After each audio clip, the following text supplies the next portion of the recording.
ବର୍ଷ ପୂର୍ବେ ଗୋଟେ ଏମିତିଆ ନିଶା ଥିଲା ମୋର ଆଉ ମୋଟାର କି ସବୁ ଫିଲ୍ମ ଆମେ ଫର୍ଷ୍ଟ ଡେ ଫର୍ଷ୍ଟ ଶୋ ଯିବୁ। ସମୟ ବଦଳି ଗଲାଣି, ଆମେ ବଦଳି ଗଲୁଣି, କିନ୍ତୁ ଫର୍ଷ୍ଟ ଡେ ଫର୍ଷ୍ଟ ଶୋ ଯିବାର ନିଶା ଆଜି ଯାକେ ବଦଳିନି। ତ ଆମ ଯିବାର ଥିଲା ଡେଡପୁଲ ଆଉ ଉଲଭରିନ୍। ଟିକେଟ ହେଇଥିଲା 6ଟା, କିନ୍ତୁ ଏଣ୍ଡ ମୋମେଣ୍ଟରେ ଧୋକା ଦେଲେ ଆମର ରାକେଶ ବାବୁ। ଫିଲ୍ମ ଥିଲା 10:30ରେ, କିନ୍ତୁ ସମସ୍ତଙ୍କୁ କୁହାଯାଇଥିଲା ଫିଲ୍ମ ଅଛି 9ଟାରେ ଆଉ 8:30 ସୁଦ୍ଧା ରେଡି ହେଇକି ବାହାର ଯିବ। କାହିଁକି ନା ମୁଁ ଟିକେ ଭଲ ପିଲା, ସକାଳୁ ଉଠିଯାଏ ୱିକଡେଜରେ, କିନ୍ତୁ ମୋର ଯୋଉ ଗୋଷ୍ଠୀର ସଦସ୍ୟ ମାନେ ଅଛନ୍ତି ଦିନ 12 ନ ବାଜିଲେ ସୂର୍ଯ୍ୟ ଦେଖନ୍ତିନି। ଆମର ଯୋଉ ରାକେଶ ବାବୁଙ୍କର ଖାଲି ଟିକଟର ରିକ୍ତ ସ୍ଥାନ ଥିଲା ତାକୁ ପୂର୍ଣ୍ଣ କରିବାକୁ ଆସୁଛନ୍ତି ତାରିଣୀ ବାବୁ। ତା ପୂର୍ବରୁ ଆକୁ ଦେଖ ତ କଥା କୁହ କିଏ ଗନ୍ଧେଇଲା, ନହେଲେ ଅଦେଇ ମଦେଇ ଚଦେଇ କରିବା।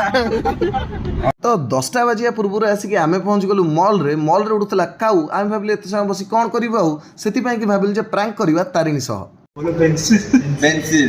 Ticket cancel. ତାପରେ ଚଷମା ଉପରେ ଚଷମା ଲଗେଇ 3D ର ମଜା ନେଇ ଆମେ ଦେଖିଲୁ ଫିଲ୍ମ। ଆଉ ଫିଲ୍ମ ହେଇଛି ପୁରା କଷ। ତମେ ବି ଆସି ଥରେ ହଲରେ ବସ। ତ ଆଜି ପାଇଁ ଏତିକି, ଦେଖାଯାଉ।